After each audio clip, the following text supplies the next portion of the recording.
അസ്സലാമു അലൈക്കും വറഹ്മത്തുള്ളാഹി. മുസ്ലിമീങ്ങൾ പുതിയ ഒരു ഹിജ്റ വർഷത്തിലേക്ക് കടക്കുമ്പോൾ ഒരു ചിന്ത നിങ്ങളുമായി ഷെയർ ചെയ്യുകയാണ്.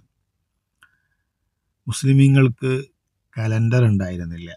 റസൂലുള്ളാഹി സ്വല്ലല്ലാഹു അലൈഹി വസല്ലം തങ്ങളുടെ കാലത്തും അബൂബക്കർ റളിയല്ലാഹു തആല അൻഹുവിൻ്റെ കാലത്തും കലണ്ടർ ഉണ്ടായിരുന്നില്ല. പിന്നെ കലണ്ടർ വരുന്നത് ഉമർ റളിയല്ലാഹു തആല അൻഹുവിൻ്റെ കാലത്താണ്. അങ്ങനെ ഒരു മുസ്ലിമീങ്ങൾക്ക് ഒഫീഷ്യലായി കലണ്ടർ വേണമെന്ന നിർദ്ദേശം വന്നപ്പോൾ അവരുടെ മുമ്പിൽ ഒരുപാട് ഓപ്ഷൻസ് ഉണ്ടായിരുന്നു.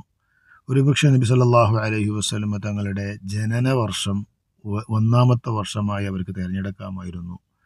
അതല്ലെങ്കിൽ മുസ്ലിമീങ്ങൾക്ക് ഏറ്റവും വലിയ വിജയം നേടിക്കൊടുത്ത ബദർ യുദ്ധത്തെ ഒന്നാമത്തെ വർഷമായി അവർക്ക് തിരഞ്ഞെടുക്കാമായിരുന്നു. അതുമല്ലെങ്കിൽ ഹബീബായ റസൂലുള്ളാഹി സ്വല്ലല്ലാഹു അലൈഹി വസല്ലം തങ്ങൾക്ക് നുബുവത്ത് ലഭിച്ച ആ വർഷത്തെ ഒന്നാമത്തെ വർഷമായി അവർക്ക് തിരഞ്ഞെടുക്കാമായിരുന്നു. എന്നിട്ടും അവർ തിരഞ്ഞെടുത്തത് നബി സല്ലല്ലാഹു അലൈഹി വസല്ലം തങ്ങളുടെ ഹിജ്റ അഥവാ മക്കയിൽ നിന്നും മദീനയിലേക്ക് പലായനം ചെയ്ത ആ വർഷത്തെ ഒന്നാമത്തെ വർഷമായി പ്രഖ്യാപിച്ചു.